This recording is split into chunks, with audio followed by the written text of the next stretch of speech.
अभी 2-4 दिन पहले किसी ने प्रश्न पूछा, बड़ा बड़ा सुंदर प्रश्न था। मैंने पूछने वाला योग्य व्यक्ति रहा होगा जिसने वो प्रश्न पूछा कि इस प्रकार से प्रकृति योग्यता का विस्तार करती चली जाती है, तो क्या वस्तुतः प्रकट में, प्रत्यक्ष में किसी गुरु की आवश्यकता है? तो आपने मुझसे पूछा तो मैं तो अपनी मति के अनुसार इसका उत्तर देता हूं। कितनी भी योग्यता क्यों ना हो, आप सीधे सीधे भगवान से बात करने की सामर्थ्य और योग्यता भी क्यों ना रखते हो, पर जो जीव का सूक्ष्म अभिमान है वो तो प्रत्यक्ष संत और गुरु की सेवा में उपस्थित होने पर ही नष्ट होता है। इसके अतिरिक्त कोई और युक्ति नहीं है। नामदेव जी को निरंतर भगवत दर्शन होता है, निरंतर सतत भगवत दर्शन होता है। और नामदेव कैसे? पूर्ण रूप है, उनका सर्वात्म उनके विट्ठल के चरणों में समर्पित है। विट्ठल को उनकी चिंता हुई। एक दिन नामदेव और गोरा कुम्हार, मुक्ताबाई, ये सब भक्त लोग बैठे थे।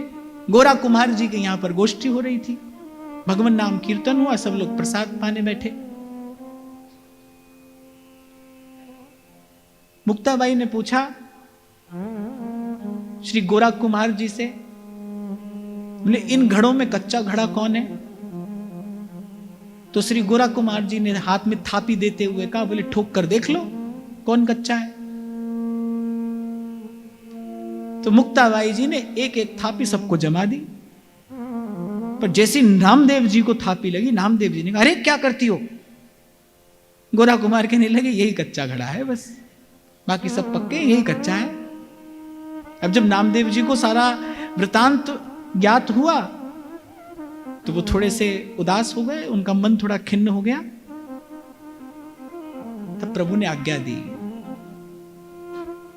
कि जाइए गुरु के चरणों में शरणागत हो। ये जो कचाई है ना आप में, ये जो थोड़ी सी कचाई है आप में, नामदेव कौन है भाई? आप विचार करो, सतत भगवत दर्शन हो रहा है उनको, ओझल नहीं होते। पंडरीनाथ उनके नेत्रों से एक क्षण के लिए भी,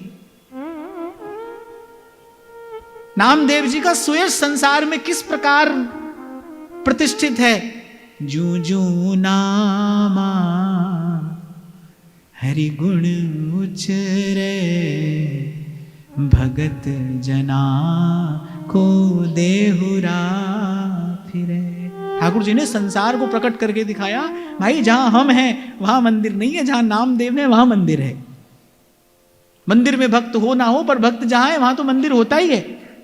वो तो जुग जो जग जंगम तीर्थ राजू, ऐसे नामदेव। पर ठाकुर जी ने कहा, ये जो तुम्हारी कच्चाई है ना, ये गुरु के चरणों में माथा रखने से दूर होगी। तो ऐसे तो भाई अनेक अनेक उदाहरण हमको मिलते हैं, पुराणों में ऐसी अनेक अनेक कथाएं मिलेंगी।